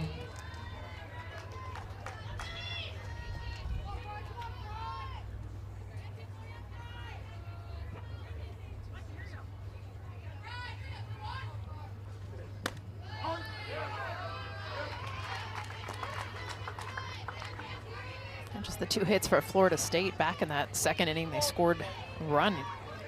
Looked like they were starting to get to Caitlin Terry, and she's done a nice job of mixing her pitches. Still relying on that rise ball. Well, and Jess, she's been working from ahead. She hasn't walked anyone, so she's controlling the strike zone. When you control the strike zone, it is extremely difficult to hit. You got to go station to station. She hasn't given up any big hits deep. She did give up the 1 double, but it's not like the fly balls have been deep. We're wondering if they're going to leave the yard.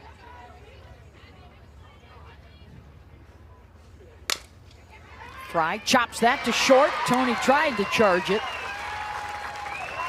And the tying run will come to the plate here with nobody out, and it's back to the top of the order. But the speed is what caused Haley Toney to have to make a decision, and you could see the way that she's going to try to bring this in and short hop. She either needed to go back or come forward, and I think with the speed of Fry, she's got to go try to get that. It goes off the heel of the glove. They're going to call that an error, but I think that's a good decision based on the speed of Maddie Fry getting down the line. So here comes Isa Torres. A fly out and a ground out for Isa today.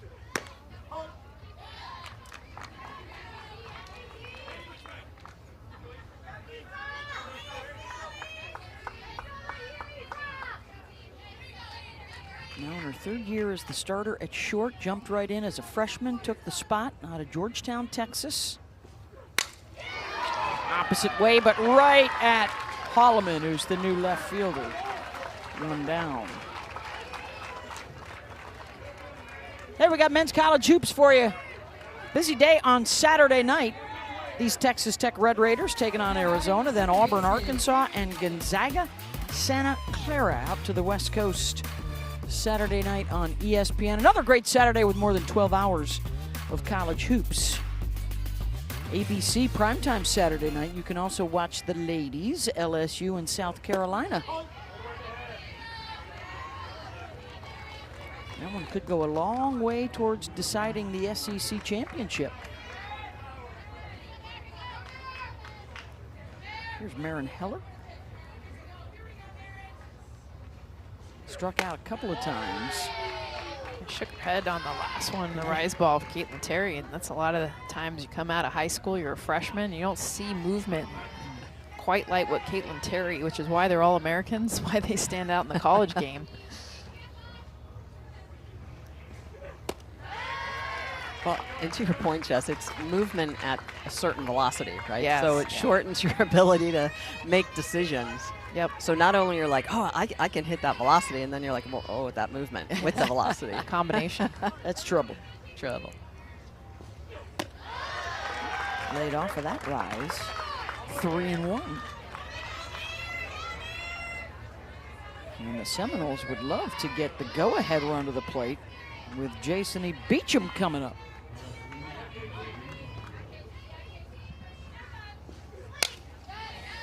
Full count.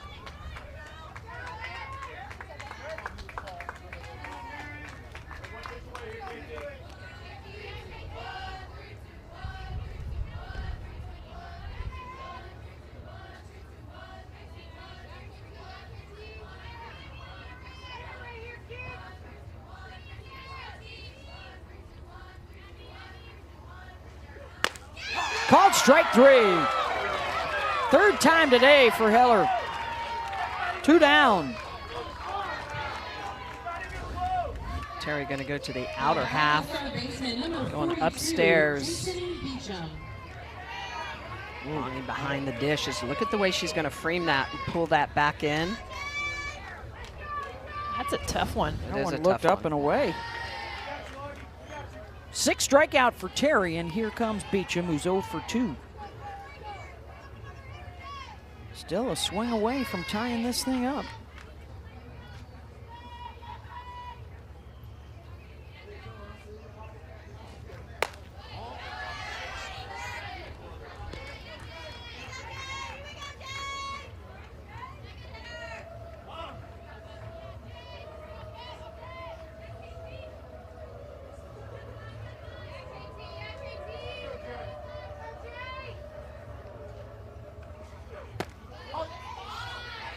In for a strike. 2-1. I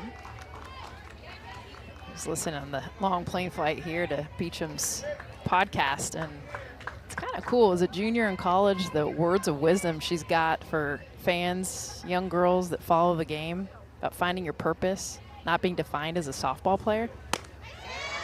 I'm just sitting there thinking, listening to her, and she has still like a very young voice. Yes. And I'm like, but how powerful is it that she understands already still in college how much her own evolution of pressure and mental health and all the things that you hear talked about, that perspective here in her junior year. Oh, she got a hold of that one, but it's going to go foul.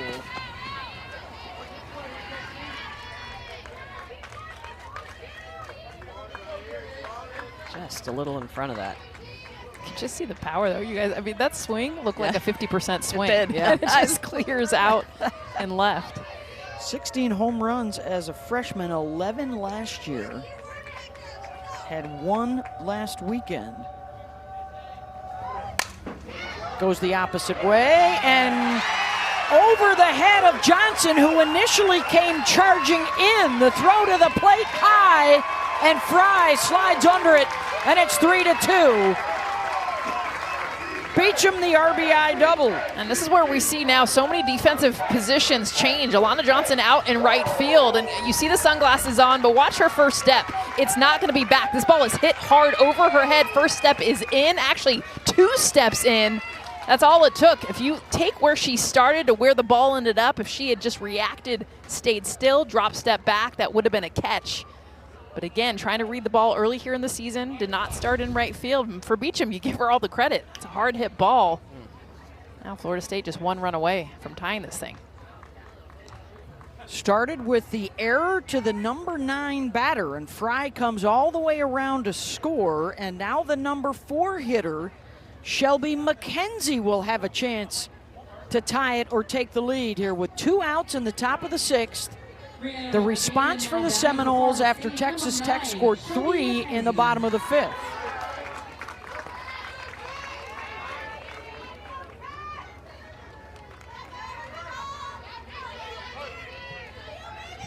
Grounded back to the pitcher, and then Terry struck her out in the 4th.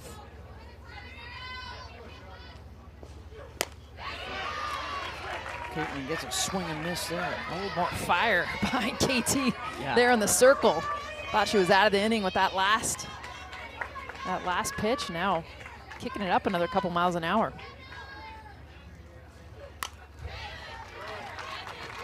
Ahead 0-2.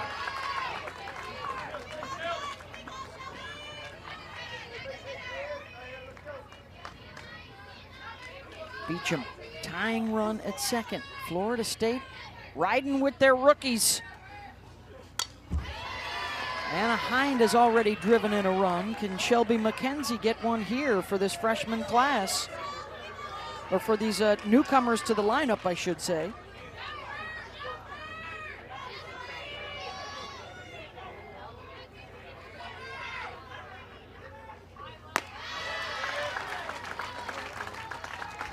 Watches that one upstairs, 1-2. It's a good take on a rise ball. It's a good placement by KT, especially ahead 0-2.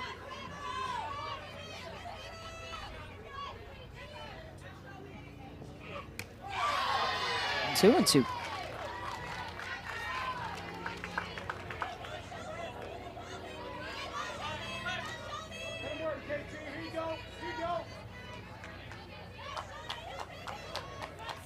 She has hit left-handed pitching well in her young career. 6 for 13. Opposite way and back into the shadows in foul territory. Holloman has room. Hanging on to the 1-run lead, but Beecham able to make things a little tighter. Talked about her coming into this game. Beautiful job after crushing one down the left field line. Comes back, 3/4 swing, pokes it into right. Seminoles within 1 run.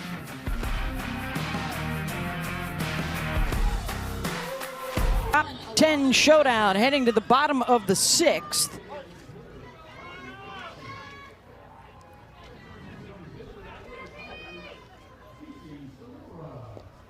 And Alana Johnson, who has come on to replace Nigeri Kennedy in the lineup, will step in.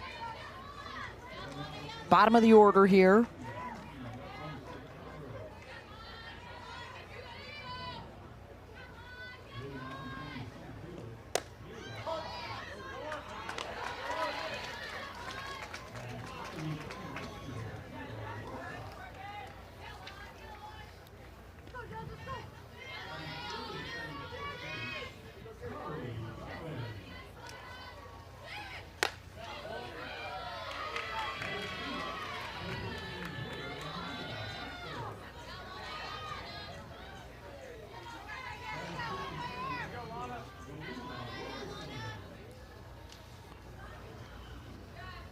2-1 pitch.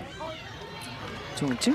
Jazzy's so good at working the outer half, come back underneath the hands. She just has so many tools. And that great spin that we talked about, mixing speeds. Facing Johnson, who was 1 for 6 last week. That one was a home run. Pulls it foul. On her first weekend of work, her whip was a .46, which to me is probably one of the most telling statistics for pitchers. How many people you're letting on base. She doesn't hurt herself with the walks or the free passes.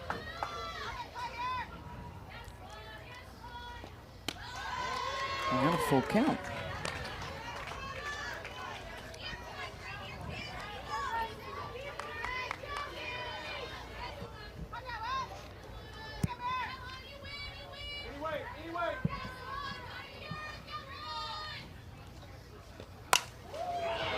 Launches that deep center, back to the track, and the catch is made by McKenna Sturgis. 1 down. Hey, how about this women's hoops doubleheader for you Sunday afternoon on ABC? North Carolina Duke and Texas Tennessee, 4 ranked teams in action for you on this opening day of our Clearwater Invitational. Still to come on ESPN2, LSU and Oklahoma State. They're coming up next. Oklahoma State already a winner today over Georgia. LSU lost their opener here to Nebraska and Jordy Fromm. 40 games in 4 days. Coming at you. 10 of the teams are in the top 25, 5 in the top 10. Oh. No place to hide here in Clearwater. No. 0.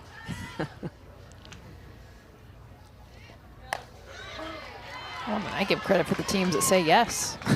I mean, honestly, start off the season, it's going to challenge you off the bat. I mean, to the coaches that are putting freshmen in these lineups saying, all right, welcome to college softball. Case in point, Florida State, they started 5 freshmen against the #1 team in the country. Yep. There's a lot to be said for that at some point. You know, the confidence your coach has in you to start you as a freshman. Jazzy now 2-2 the count to Haley Toney.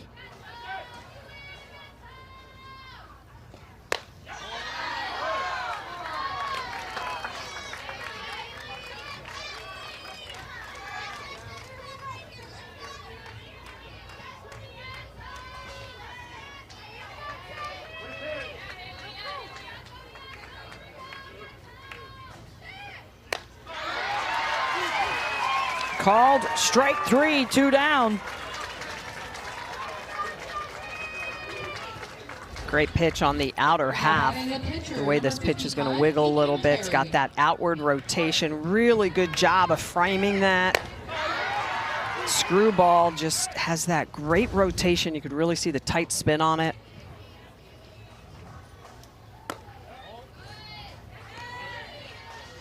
So now the number 9 hitter, Caitlin Terry. She started the rally in the 5th to get him this 3-2 lead. 5, 6, and 7 would be due up for Florida State in the top of the 7th, their last chance.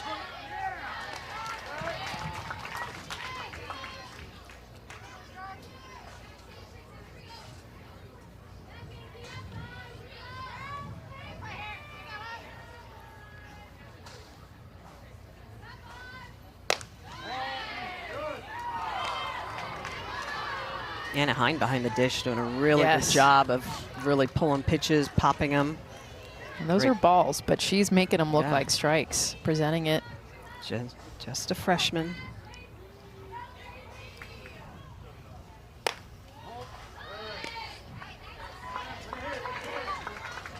Three and one the count. And that last pitch, you know, that leans to credibility, right, for the umpire. That pitch, she's not trying to frame it. It's off the zone. She knows it is. She knows she's not going to catch it and pull it back in. So why try? But the close one, she's gonna buy him for her pitcher. And Terry draws the walk on base for the 2nd time. That's a tough walk too, because now you get top of the order, Maya Davis and all the big hitters. It's going to be huge, whoever's in this 9 hole, if it's Caitlin Terry, but that That matters, getting on base.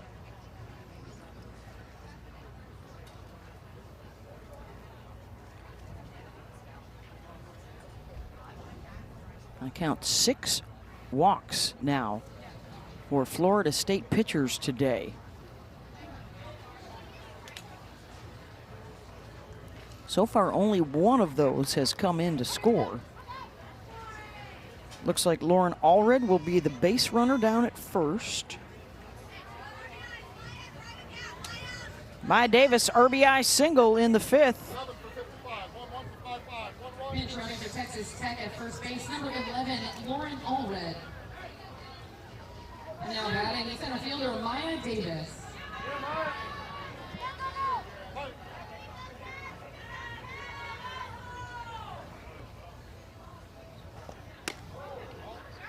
Chin music.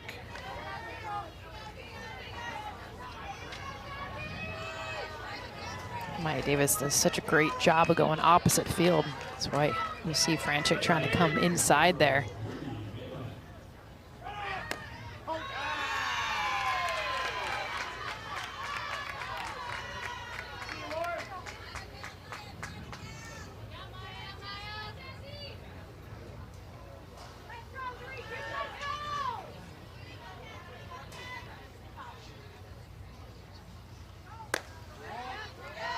Thought about reaching for it, 2-1.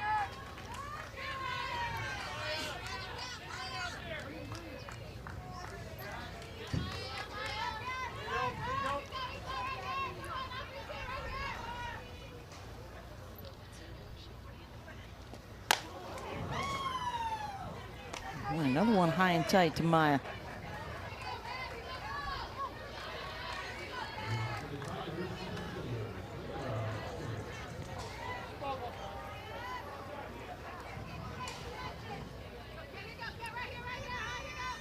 Pitch, 2 down. That's in for a strike. Runner goes, and they got her at second. Allred thrown out, and that'll end the inning. To the 7th we go. Can Caitlin Terry close this out? A 1-run lead for Texas Tech over Florida State. 5, 6, and 7 coming up for the Noles against KT, who's been locking them down so far.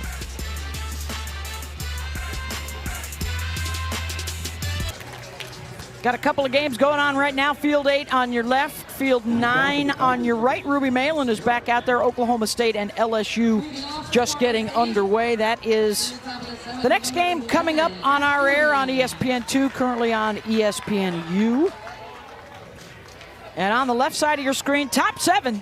Last chance here for Florida State to tie it up or take the lead. And a 3-2 Texas Tech advantage. 5, 6, and 7 coming up. Ashton Danley has singled and scored already today as Caitlin Terry tries to get the complete game win. 6 strikeouts so far for Terry.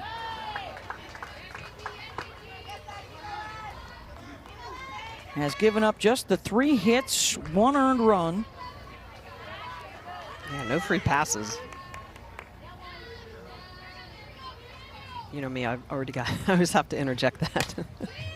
Well, no free passes, but getting the chase. Because I feel like sometimes no free passes can be scary. Are you pitching it down the middle all the time, or are you able to kind of expand the zone? And that's exactly what she's gotten Florida State hitters to do. Throws it in the zone and then has gotten quite a few chases with that rise ball.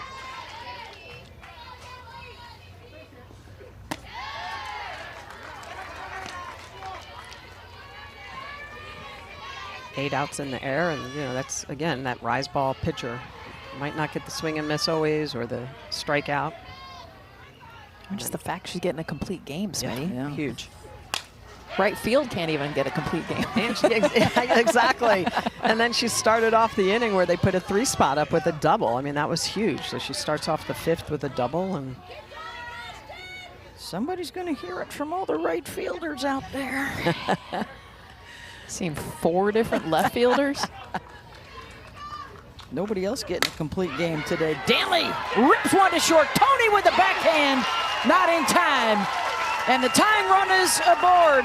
The go-ahead will come to the plate for Florida State. Smitty, how about pitchers getting it done both sides? Ashton Danley, we saw pitch in this game, starting this rally, and it looks like Jerry Glasgow is going to make a substitution. And it looks like we're going to see Nigeri Kennedy coming on out of the bullpen for Texas Tech.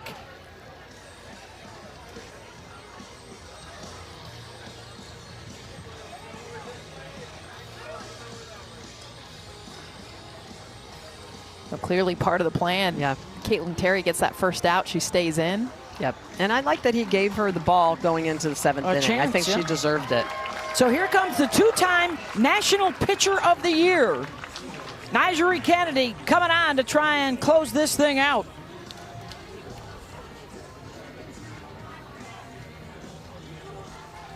Last week went 2-0 with a 1.91 ERA. Jerry Glasgow was, as we check out her scouting report right here. Well, it's that rise ball at the top of the zone, 73 miles an hour, spin rate over 2,400. It's explosive, but then she'll also drop in that changeup at 56 miles an hour and a screwball where she can expand the zone. She's a power pitcher. She's got that rise ball that just will make you chase, take you up the ladder.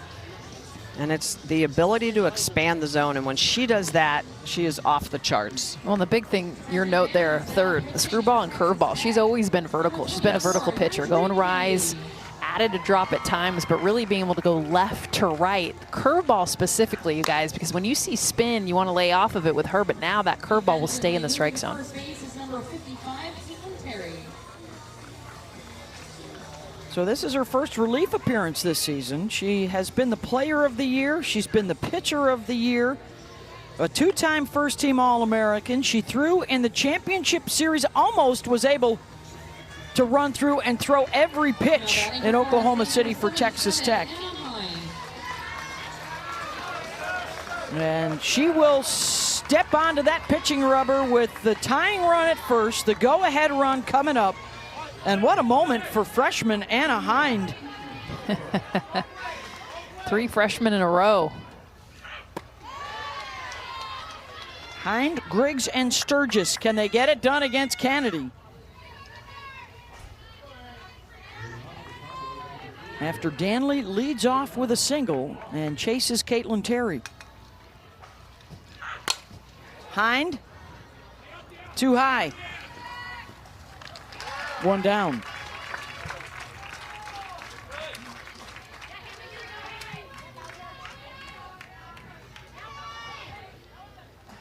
Now batting number 1, Amy Griggs. I think you're going to see that too. The scouting report coming in is definitely you want to get on Kennedy early. She starts expanding the zone using all those pitches Smitty talked about. Yeah, so you see early swings, because that's when Kennedy, when you look historically, if you're looking at pitch sequences, how she throws, when you're looking at 0-0, 0-1, 1-1, she a lot of times is going to be in the zone early. Those are the pitches to hit. 319 strikeouts last year. Facing McKenna Sturgis.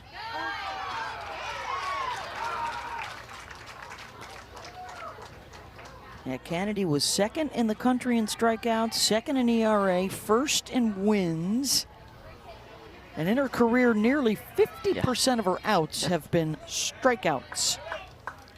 Approaching 900 career K. She'll probably hit 1,000 at some point this year.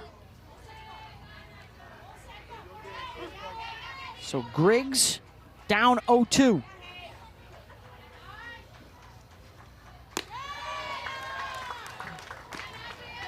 Trying to get her to chase. Haley has struck out twice on a rise ball of Caitlin Terry.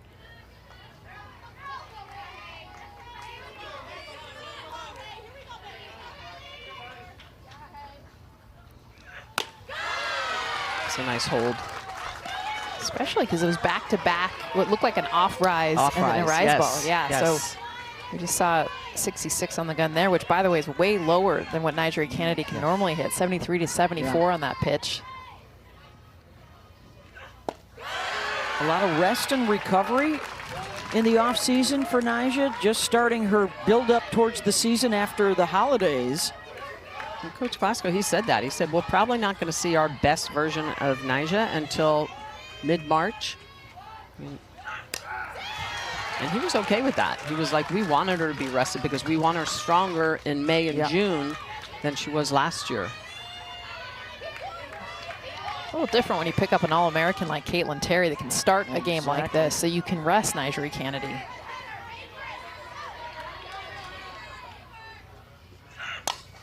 Griggs golfs that one out to left, back towards the wall, and it is caught on the track by Holloman.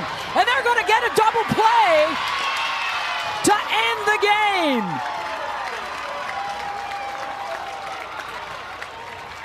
Holloman with a spectacular catch, and apparently Danley didn't think she had any chance at it. Almost like couldn't see it. Honestly, for the runner, Ashton Danley, the fact that she was not back, she was almost to third base, had to come back. And you look at, first of all, the swing off the bat. Haley Griggs, it looked like she got it. Yes. This looked like it was going to leave the yard. Look at her get just underneath this. Lauren Holloman goes back, knows where the wall is. Great grab. Jumps there at the end, but the surprise in all of this should not be a double play. Great grab, should be the second out of the inning. Ashton Danley, though, look at that catch. Robbing her of a double, what looked like it was going to leave, ends up with the double play. She thought it was out of here. Initially thought it was gone. And I think Danley may have thought the same thing because it was so close to the top of the wall. And to Jess's point, she had to go back and touch second to come back, but still doubled off. Wow. So Texas Tech rallies from behind to win it 3-2. Stick around, we got more softball coming up. LSU and Oklahoma State for our entire crew. Just the opener here in Clearwater. Plenty more to come all weekend long. Let's get you to the other game.